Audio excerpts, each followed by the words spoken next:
Salut à tous, aujourd'hui on parle d'étoiles à neutrons et du champ magnétique le plus puissant de l'univers. Accrochez-vous, ça va décoiffer.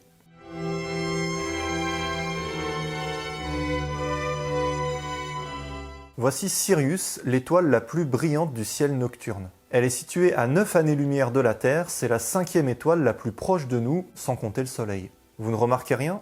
Ça c'est Sirius A, et ça c'est Sirius B. Sirius A, c'est une étoile assez classique, elle est 2 fois plus massive que le Soleil, et Sirius B, c'est une naine blanche. Dans une étoile, la fusion nucléaire dégage de l'énergie vers l'extérieur, ce qui permet de compenser la gravité qui, elle, appuie vers l'intérieur. Quand il n'y a plus de carburant, la fusion s'arrête, mais la gravité continue de faire pression, et donc le cœur de l'étoile se retrouve comprimé. On a alors un objet très compact au centre, une naine blanche. Et autour, le reste de la matière est légèrement soufflé à travers l'espace, on appelle ça une nébuleuse planétaire. Ça donne ce genre d'image très jolie.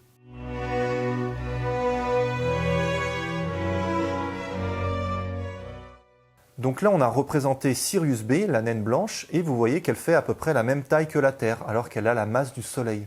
Donc c'est vraiment très dense. La plupart des étoiles finissent comme ça, mais dans certains cas, quand l'étoile est très massive, il y a beaucoup plus de force de gravité, et donc la compression peut aller beaucoup plus loin. On en a déjà parlé sur la chaîne, ça donne naissance à un phénomène cataclysmique, une supernova. L'étoile est pulvérisée et ça donne d'autres images magnifiques, les rémanents de supernova. Sauf que l'étoile n'est pas totalement pulvérisée. Il reste un cadavre d'étoile extrêmement dense, encore plus dense que la naine blanche. Ce cadavre d'étoile, c'est une étoile à neutrons et ça fait la taille d'une ville pour une masse comparable à celle du Soleil. Quand le neutron a été découvert par Chadwick en 1932, des physiciens ont rapidement imaginé que des étoiles pouvaient être constituées uniquement de neutrons. Les noyaux au centre des atomes, ils sont 100 000 fois plus petits que les atomes eux-mêmes. Donc si vous formez une étoile uniquement à partir de neutrons, ça va vous donner une matière extrêmement dense. Et comparé aux étoiles habituelles, du coup, c'est tout petit, c'est très difficile à observer. Le premier indice de leur présence qu'on a eu, c'est en regardant le rémanent du crabe. Ce rémanent, il est associé à une supernova, et grâce aux Chinois, on sait exactement quand la supernova a eu lieu. On a reçu la lueur de l'explosion en 1054. Or, on a des modèles assez solides qui décrivent très bien à quelle vitesse le rémanent est censé s'étendre. Et quand on le regarde aujourd'hui, il est un peu plus étendu que prévu. La conclusion, c'est qu'il y a quelque chose au centre qui émet de l'énergie et qui force les couches externes à s'étendre plus rapidement que prévu. Dans les années 60, on commence à avoir de bons modèles pour expliquer les supernovas, et en 67, Franco Pacini prédit l'existence d'une étoile à neutrons au centre du rémanent. Ça permet d'expliquer l'expansion et aussi la forte luminosité de la zone. Depuis une vingtaine d'années, on avait déjà observé une étoile au centre du rémanent qui émettait de la lumière de manière très inhabituelle, et on ne savait pas si l'hypothèse de l'étoile à neutrons était valable. Mais grâce à une jeune étudiante en thèse, la situation s'est débloquée.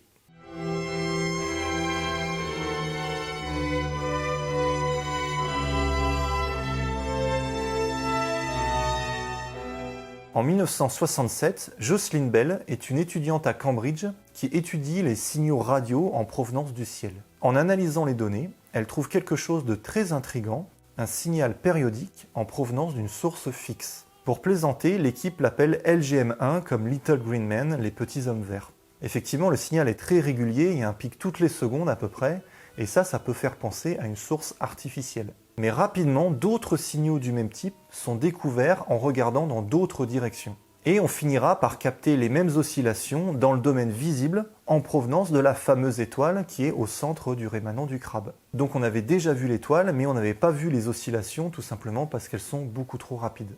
Là, la vidéo, elle est au ralenti, en fait on a un flash toutes les 33 millisecondes. À ce moment-là, on commence vraiment à se dire que c'est une étoile à neutrons et que c'est pour ça qu'elle rayonne pas du tout comme les autres étoiles. Elle pulse, en anglais on dit pulsating star, donc étoile pulsante, et ce qui donnera la contraction pulsar. Et donc la question c'est pourquoi une étoile à neutrons émet de la lumière de façon périodique? Eh bien on connaît des objets sur Terre qui émettent de la lumière à intervalles réguliers, ce sont les phares. Et donc la réponse à l'énigme, et ça a été confirmé ensuite par les observations, c'est que l'étoile à neutrons tourne sur elle-même très rapidement. Ça, c'est le premier ingrédient, et le deuxième ingrédient, vous l'attendiez tous, c'est le champ magnétique.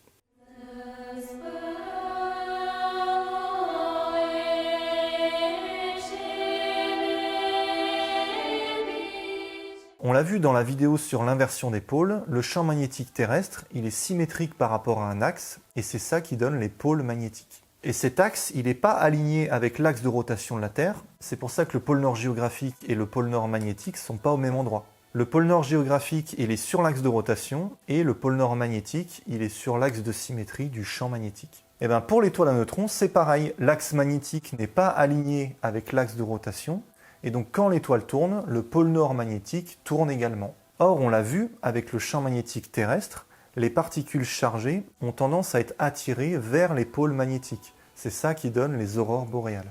Au niveau du pulsar, pareil, les électrons sont dirigés vers les pôles magnétiques. Ils vont changer de direction à cause du champ, et ça c'est un résultat qui est bien connu des physiciens. Quand des électrons accélèrent ou changent de direction, ils émettent de la lumière. Donc le pulsar, il émet de la lumière, mais pas n'importe où, seulement au niveau des pôles magnétiques. Et on l'a dit, les pôles magnétiques, ils tournent, et donc on a un faisceau lumineux qui tourne régulièrement. Et un peu comme pour un phare, si vous êtes dans la bonne direction, vous allez voir un flash lumineux à intervalles réguliers. Petite parenthèse, là dans quelques secondes, je vais vous montrer une image que vous avez sûrement déjà vue quelque part. L'émission de lumière ou d'ondes radio, elle n'est pas si régulière que ça quand on la regarde en détail. D'un flash à l'autre, les pics ils ont l'air d'être un peu décalés aléatoirement et ils n'ont pas la même forme. Plusieurs dizaines de ces pics ont été tracés les uns au-dessus des autres par un chercheur et le groupe Joy Division en fera la pochette de son premier album. Donc voilà, si vous avez déjà vu cette image, vous savez maintenant, c'est le signal d'un pulsar. Donc quand on dit que les pulsars sont parfaitement réguliers, en fait c'est en prenant la moyenne, par exemple pendant 1 heure on va trouver une certaine valeur de la moyenne de la période,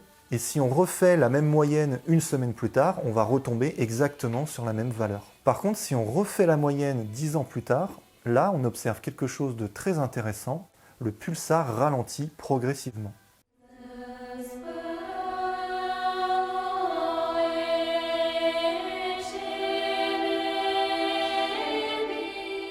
On connaît aujourd'hui environ 3000 étoiles à neutrons, dont 2700 qui sont des pulsars. Les 300 qui restent, on les a détectés avec d'autres méthodes plus compliquées. Donc on connaît la période de rotation de ces pulsars, et on vient de le dire, on peut mesurer aussi leur ralentissement. Sur ce graphe, on représente tous les pulsars connus. En abscisse, on a leur période de rotation. Donc à gauche, on a des pulsars qui tournent très très vite, avec une petite période de rotation. On les appelle les pulsars millisecondes. Et à droite, on a des pulsars qui tournent plus lentement, avec des périodes qui peuvent aller jusqu'à 10 secondes. En ordonnée, on représente le ralentissement. En bas, on a des pulsars qui ralentissent très peu. Donc vous voyez que les pulsars millisecondes, ils vont très très vite et il n'y a rien qui vient les ralentir.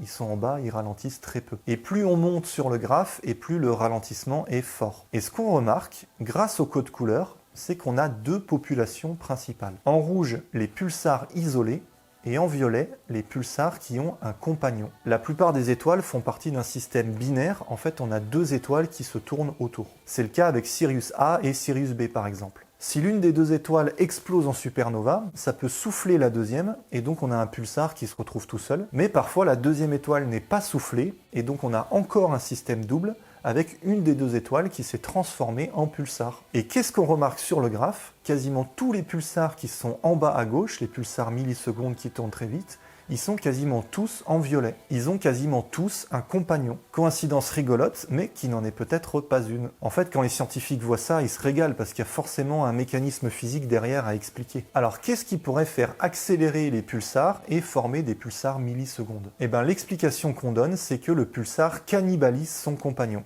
Ouais, je sais, c'est violent. Et donc, il y a de la matière de l'autre étoile qui arrive sur le pulsar, et qui lui rajoute entre guillemets de la vitesse de rotation. Pour décrire la rotation d'un objet, en physique, on utilise une grandeur qui s'appelle le moment cinétique. Ça permet d'avoir dans un même objet mathématique l'axe de rotation et la vitesse de rotation. Et une des grandes lois de la physique, c'est que le moment cinétique est conservé. Ça ressemble à la conservation de l'énergie, donc si vous avez deux objets, un des deux objets peut donner de l'énergie à l'autre, et pareil, un des deux objets peut donner du moment cinétique à l'autre. Et bien là, c'est ce qui se passe. La matière de l'autre étoile, quand elle arrive sur le pulsar, elle va lui donner son moment cinétique. Donc vous imaginez un objet qui est déjà en train de tourner, si vous lui rajoutez de la matière dans le bon sens, ça va le faire tourner encore plus vite. C'est comme ça qu'on se retrouve avec des pulsars millisecondes en rotation extrêmement rapide. Il faut bien se représenter le truc, on a un objet qui fait 15 ou 20 km de diamètre et qui fait 30 tours par seconde. Et pour atteindre ces vitesses, il faut qu'il y ait ce phénomène de cannibalisme, donc il faut qu'il y ait un compagnon. C'est pour ça que c'est les pulsars binaires en violet qui se retrouvent tout à gauche du graphe. Alors vous allez me dire, les pulsars représentés en rouge, là, ils vont déjà très vite. Donc même sans invoquer le phénomène de cannibalisme, il y a déjà une rotation rapide au départ. Et ça, ça vient aussi de la conservation du moment cinétique. Le moment cinétique, il est proportionnel à la distance par rapport à l'axe de rotation et il est aussi proportionnel à la vitesse de rotation. Et donc comme il est conservé, vous avez soit le rayon qui est grand et la vitesse qui est petite, soit la vitesse qui est petite et le rayon qui est grand. C'est ce qui fait que les comètes, qui ont une trajectoire très allongée autour du Soleil, très elliptique, quand elles sont loin du Soleil, elles vont lentement, et quand elles se rapprochent du Soleil, elles vont plus rapidement. Donc quand le rayon diminue, la vitesse de rotation augmente. C'est pour ça que les patineuses resserrent les bras au moment des rotations, c'est pour tourner plus vite. Et l'étoile à neutrons, elle est des milliers de fois plus petite que l'étoile de base. Il y a eu une énorme compression. Et donc s'il y a une toute petite rotation au début, quand l'étoile se contracte, ça finit en rotation très rapide. Voilà, c'est pour ça que les pulsars tournent très vite. Et d'ailleurs, c'est le même genre de raisonnement qui permet de comprendre pourquoi certains pulsars ont un champ magnétique très élevé.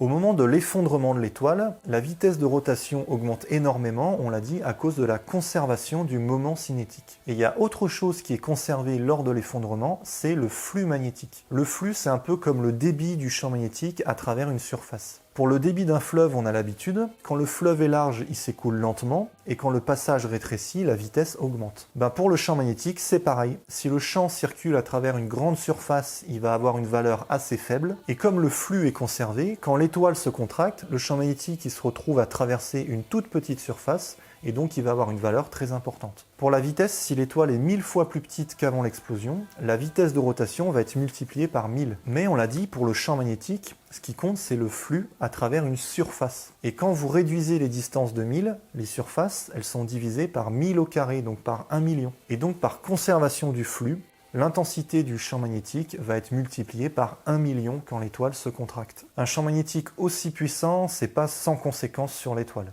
Au niveau des pôles, ça va dégager énormément d'énergie lumineuse dans toutes les longueurs d'onde, donc au niveau des rayons X, de la lumière visible, des ondes radio. Cette énergie rayonnée, elle est perdue par l'étoile, et une étoile qui perd de l'énergie, c'est entre autres une étoile qui tourne moins vite. Conclusion, plus le champ magnétique est élevé, plus il y a d'énergie qui est rayonnée, et plus l'étoile ralentit. Et vous vous souvenez, sur le graphe, on a mis en abscisse la vitesse de rotation, et en ordonnée le taux de ralentissement. Et tout en haut en vert, on a des étoiles qui ralentissent énormément.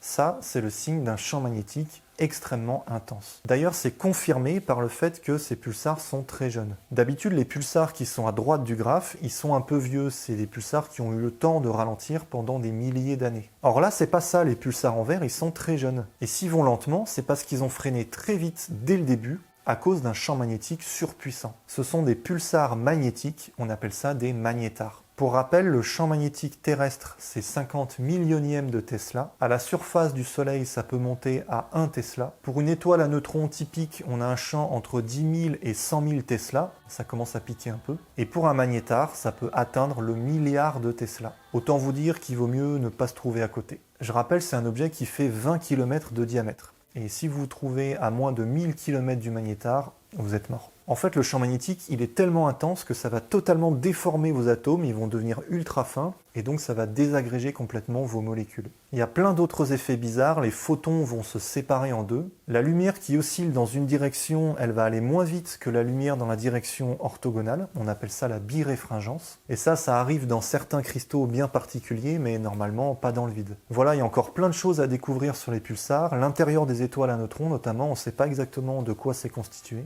Donc c'est un sujet qui est encore très actif, qui avance très vite. Voilà, j'espère que ça vous a plu. Là, on est en pleine série sur l'électromagnétisme, donc abonnez-vous si vous voulez voir la suite. N'hésitez pas à poser vos questions dans les commentaires, je vais faire une vidéo réponse sur l'électromagnétisme. Donc on reviendra sur les vidéos, l'inversion des pôles magnétiques, les éruptions solaires, Tesla, comment survivre à la foudre et celle-là. En attendant, portez-vous bien et à bientôt.